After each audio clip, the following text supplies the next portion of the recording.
On this edition of Bay Area Bountiful, we explore our relationship with the wildlife of California. First, we follow an international wildlife photographer who studies the animals that move between our urban spaces and wild places. We study the mystery of gray whales washing up on Bay Area beaches, then reveal how a Silicon Valley organization is rescuing and rehabilitating wildlife. And we discover how a unique conservation group manages fire-prone landscapes to protect endangered species. It's all coming up next on Bay Area Bountiful.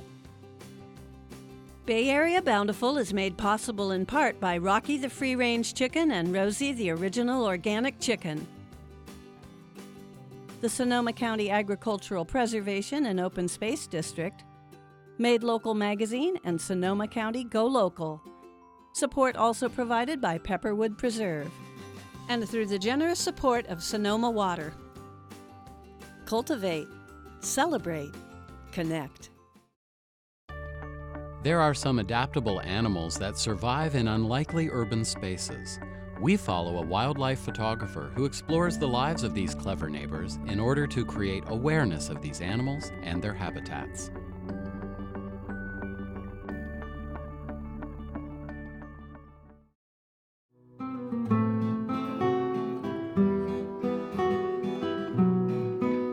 We once lived in the wild.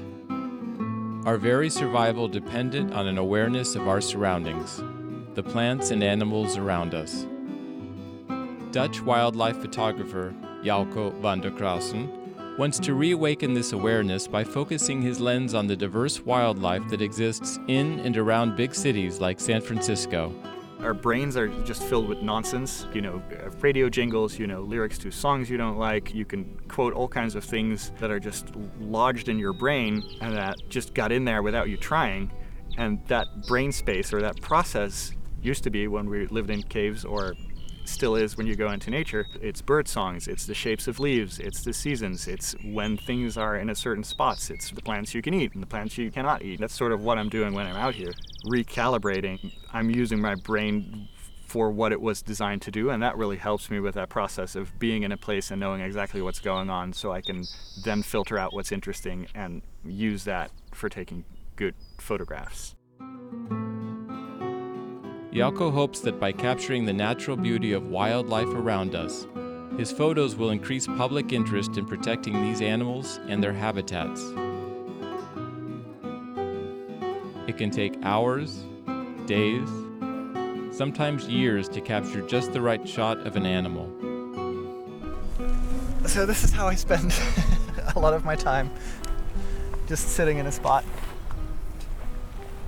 picking a good frame or angle, and with a lot of animals they use the same little wildlife trails over and over again, so sometimes you can sort of anticipate if something comes, it will come here, and if I have seen like a bobcat or a coyote on a certain trajectory in the distance, there's a good chance it might come here or not, but it's still worth it to sit for a while and keep a low profile and just sort of lay low and wait. I don't use binoculars because whatever I can see with my eyes is what this lens can reach. I think if you look at my shots, they're sort of static, almost portrait-like, a lot of them. And that's just because of the way that I sit down and sort of wait for them to pop up and be in an exact spot where I want them to be, rather than follow them or shoot from a car.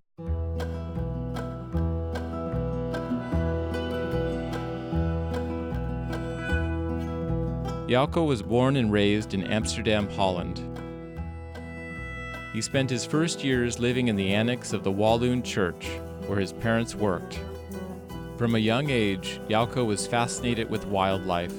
Well, I found this out later from my sister, that my mom was very annoyed in a couple of nights when I made her read bedtime stories with me, which I just made her read the descriptions of mammals from some mammal book. It wasn't really a story.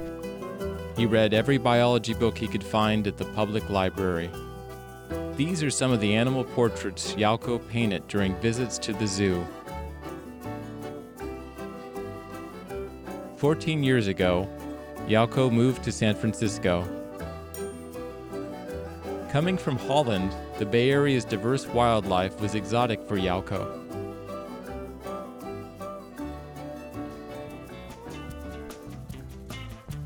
He often returns to the same spots so that he is familiar with the natural rhythms and patterns of an area.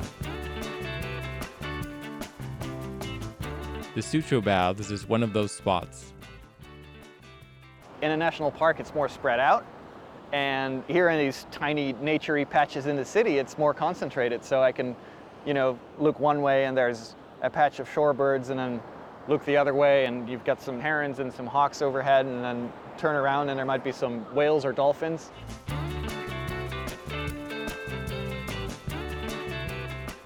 One time I was here and the hawk was sort of still and hanging still, and these two guys were like, "Oh, look at that drone up there." So that was an opportunity for me to sort of let them know, like, hey, it's a hawk.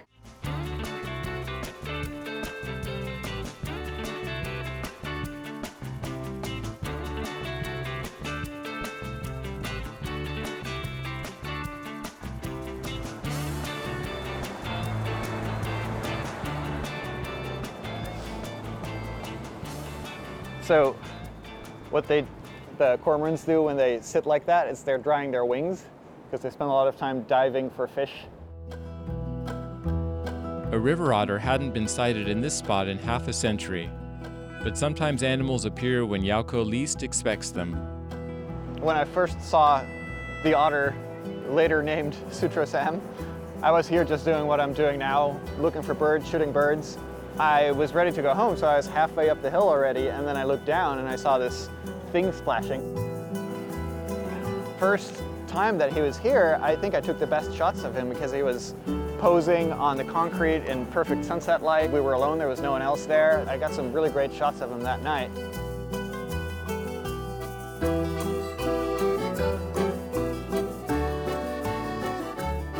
One day there was a guy who had bought a trout at the store, at the Safeway, I think, but he had a fresh trout and he was about to put it in the water, and I asked him, what are you doing? He's like, "Oh, the otter is hungry because there's no fish here."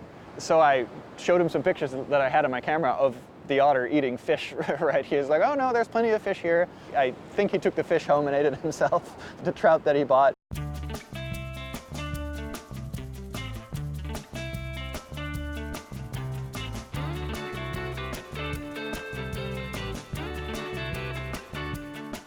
Sometimes animals get publications like an otter at Sutro Baths. People know where that is, but as a rule, birders and wildlife photographers too, I think, don't share locations of birds' nests, for example, because they need, that privacy and protection. But I have this picture of a coyote in front of Coy Tower, and it's very hard to not disclose a location when it's in front of a landmark like that. And of course, in a city, there's multiple landmarks, so people can usually figure out where an animal is. Coyotes are really good at hiding. In the wild, where you have sort of the deer trails and the animal trails, they usually sort of follow those. But in the city, they switch back and forth. You can sit around thinking it's going to come around the corner any second because I just saw it walk in that direction and it never shows up. Different times I have been locked on to a coyote on this side of the fence. I looked away and suddenly it was on the other side of the fence. They have ways of getting around that are very agile, and I guess that's also a good adaptation, or at least a skill they have to get around quickly in the city. When people intentionally or unintentionally act in ways that are harmful to animals, Yauko sometimes films that behavior to raise awareness and help prevent abuse. This man is feeding a coyote during his morning exercise routine. Though it may seem harmless, feeding wild animals can put both animals and people at risk, making the animals dependent on us for food and potentially aggressive. Yauko began photographing wildlife on his lunch breaks in the streets and parks near the financial district office, where he worked during his first years in San Francisco. That sort of intuition that I acquired by being out in the field a lot, it works everywhere, even in the busiest part of town. If there's a hummingbird somewhere, I'll hear it. If there's if the parrots fly over, it's like a distinct sound. So even with all these sounds going on, there's sirens, there's buses, there's people talking, because I spent so much time in nature and focusing on that kind of stuff, that has allowed me to now pick up and filter out, there's an animal over there, there's an animal over there.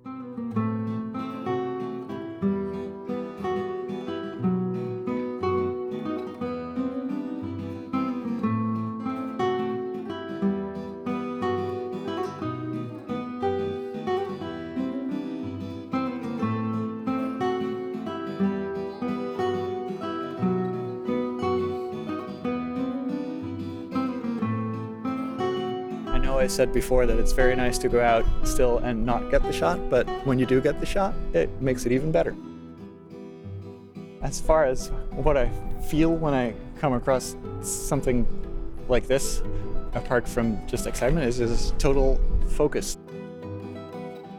In that moment when I'm just busy with my camera and what's happening there, there's not a thought about, not a worry, not a thought about bills I have to pay or other things. It's just like total extreme focus on what's going on. And that's very pleasant to just come back from that after it happened and just realize that you were completely on autopilot, letting training and instinct take control and just truly being busy with observing what's going on there.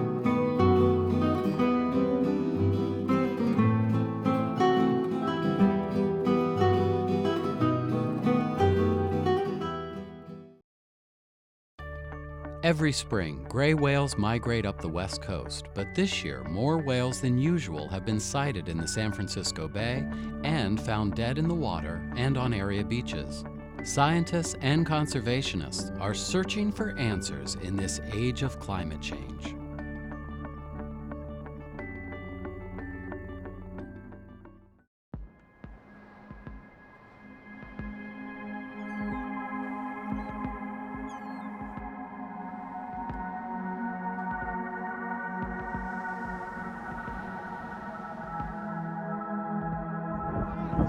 Oh my gosh, you guys!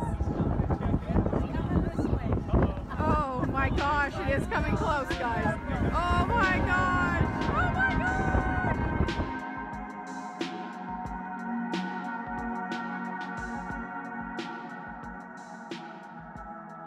Every year, Californians are excited to see the gray whales migrate as they go from Mexico up to Alaska for the summer, where they forage and gain all the weight that they need for this amazing long journey.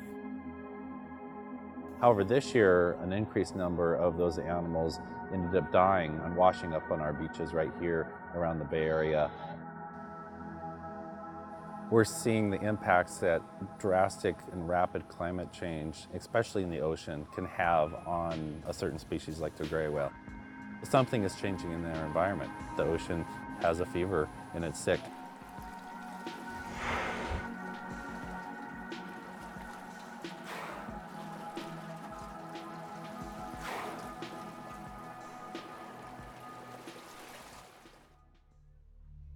This is a story about climate change and the ice melting in the Arctic and the huge changes that are happening in the ocean.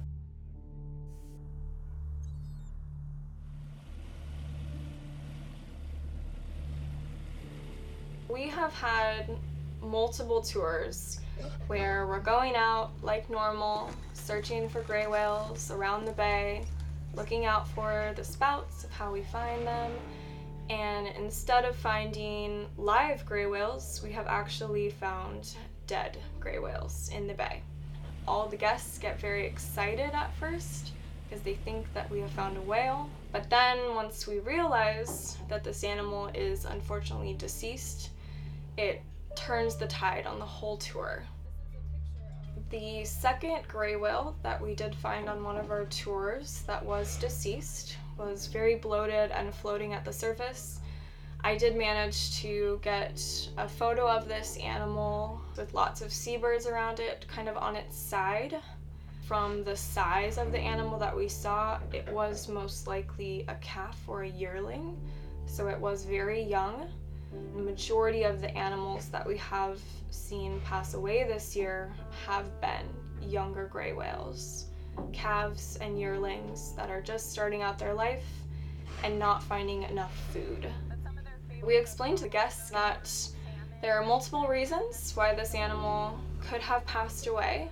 The number one reason we've seen this year is malnutrition. They're very underweight, they're starving and not finding enough food. The other reason are the ship strikes, so getting hit by a large ship and not surviving from that wound.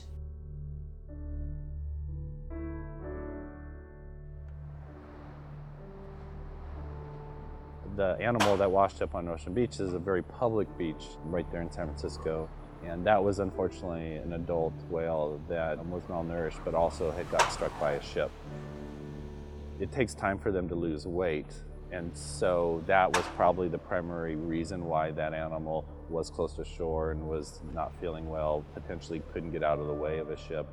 This is definitely an increase in the number of ship strikes that we've seen in the gray whales. So there's something that's changing probably their behavior. We've had 13 necropsies that we've performed this year. The most recent one was a small calf that was on Limantor Beach. The animal had no blubber, so it obviously had not been getting milk from its mom for a long period of time.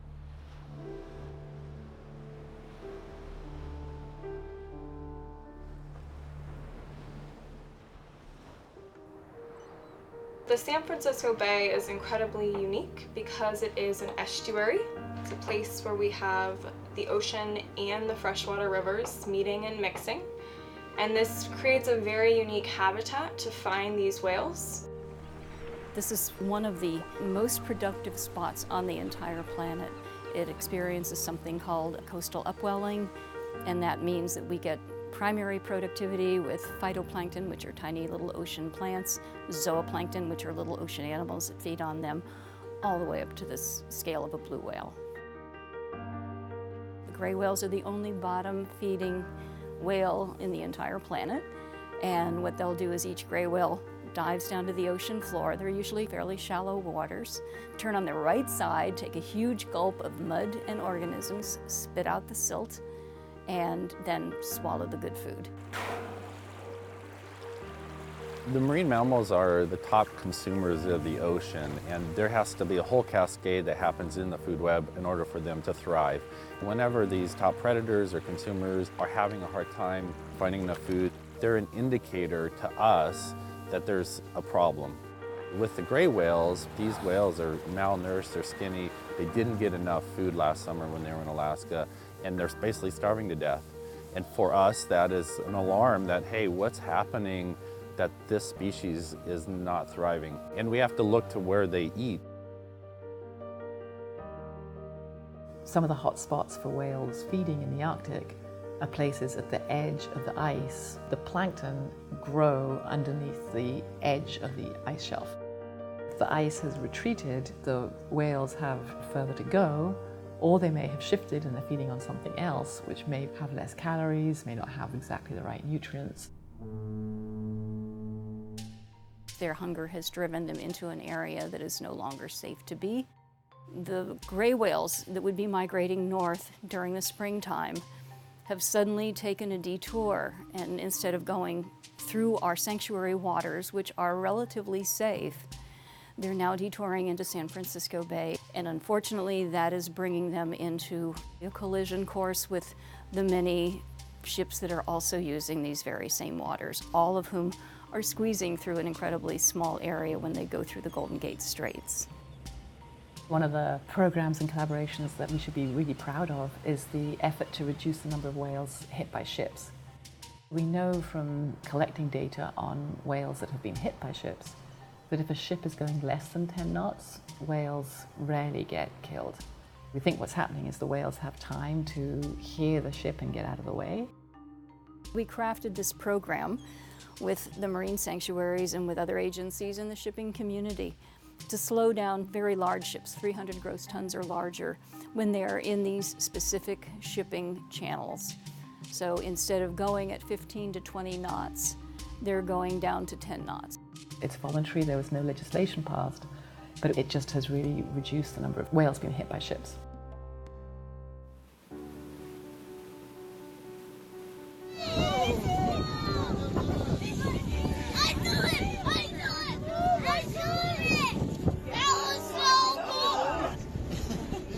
What gives me hope is honestly the guest faces when we see live whales. Small children getting to come out and see these animals for the first time in the wild doing completely natural behaviors.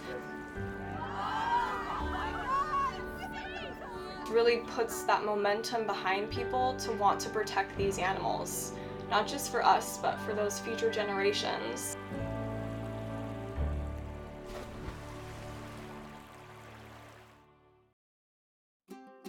The Wildlife Center of Silicon Valley rescues and rehabilitates wildlife, as well as educates the public about how to coexist with our wild neighbors.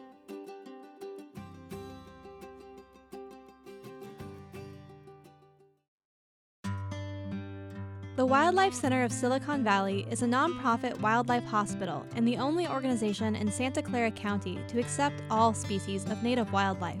Animals in their care are rehabilitated and released back into the wild.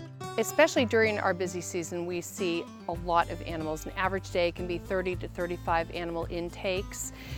We see anything from orphaned animals like ducklings and squirrels and baby birds that have fallen out of nests due to tree trimming. One of the key patterns that we have are animals that come in through human interaction. We get a lot of cat-caught animals, a lot of hit by cars, a lot of attacked by dogs, a lot of trapped in somebody's yard or trapped in somebody's garage, and most of the time they're brought to us by well-meaning people who really didn't want any harm to come to that animal. Silicon Valley is a very densely populated place, and the development, meets the demands for more people. So we have made it more difficult for wild animals to stay in their natural habitat through development and building. I think it's incumbent on us to teach other folks how to really exist with these animals.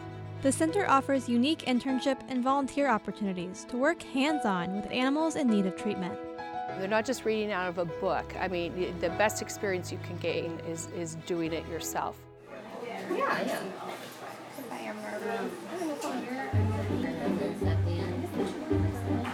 Do gently. While I've been working on my degree in biology at San Jose State, I started working here on my free time. I think the thing I like most is actually also the thing that's the most challenging. It's that this is a learning environment. So we come in and at first we don't know how to do anything, and we learn from our peers here, the other interns and the other volunteers who have been here longer. And then as soon as we learn, it's our time to turn around and teach, which is a lot more difficult, but it reinforces that learning and it gives us an opportunity to feel like we're actually helping somebody else come up to speed too. I started exactly when I turned 16. I was really excited about that day. I told my mom, I'm 16 now, I can finally volunteer here. I think the thing I've learned so far is actually how much work it goes into rehabilitating these animals. Like, feed them a bunch of times, you have to change their bedding, their water. It's a lot of stuff, and it's work that's definitely worth it in the end because you get to see them get released. What we do is make sure that we're not encouraging imprinting. And imprinting is when an animal becomes reliant on a human. And what it does is it renders that animal kind of helpless in the wild. They're not able to forage for their own food. They don't rely on their natural instincts. And what we want to make sure that we do is through their rehabilitation, we continue to prep them for a wild life, that they not be dependent on humans in any way, because that is a real setup for them for failure. You always have to make sure that these animals, you're not talking to them, you're not trying to say, oh, you're so cute, I want to hug you and kiss you. Because if you do that, then they can't be released out. We had 4 baby crows that came in as nestlings that didn't know how to eat on their own, they couldn't fly, they couldn't take care of themselves, and I just got to go release those 4 myself a couple days ago. And at first they all took off in different directions, but then they called out to each other and found each other again, and they spent a good 20 minutes. I just sit there and watch, playing with each other and looking around and realizing that there weren't any walls. Something that our vet who comes in a couple times a week said to me is that every animal that comes through our door was going to die without our intervention. So any ones that we don't manage to save, that's a neutral, but any one that we do manage to save is a positive impact. Safari West in Sonoma County protects endangered species and manages the property to help protect the land from wildfires. Specific grazing animals and landscaping choices are selected to build wildfire resilience.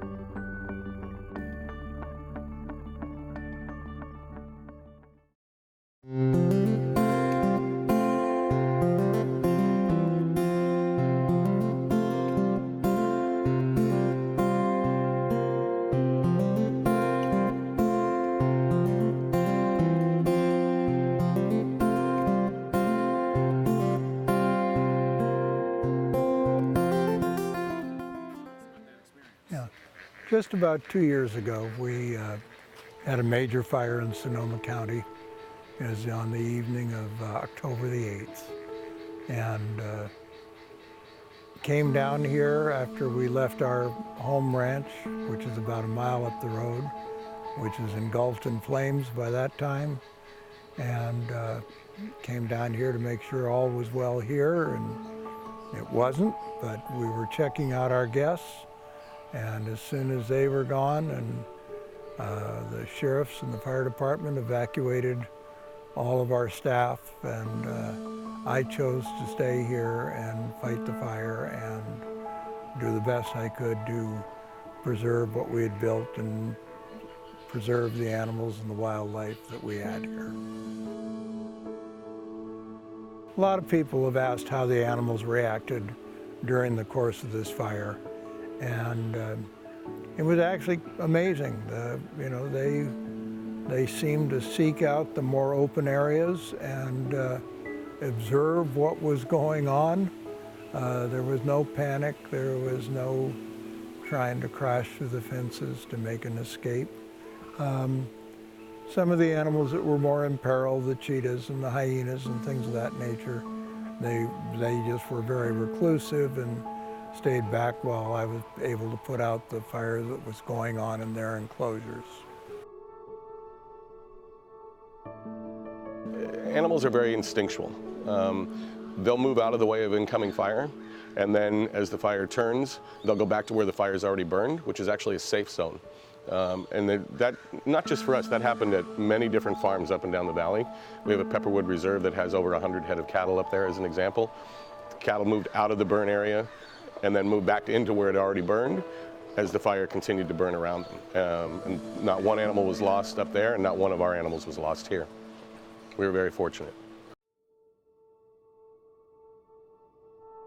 As part of our overall fire plan, we call it fire mitigation, which is kind of a natural process that happens when you have animals. They graze the lands so that you don't end up having grasses that are 2 or 3 feet tall.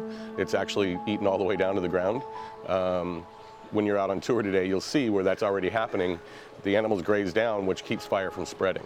What happened in the Tubbs fire was they called it a crown fire, which means it goes across the tops of trees and catches those trees and then burns them down. But it didn't spread to us as fast. The wildlife of California faces immense challenges. Climate change and human activity have encroached upon the habitat of many of the animals we cherish. The choices we make today will result in keeping the Bay Area bountiful.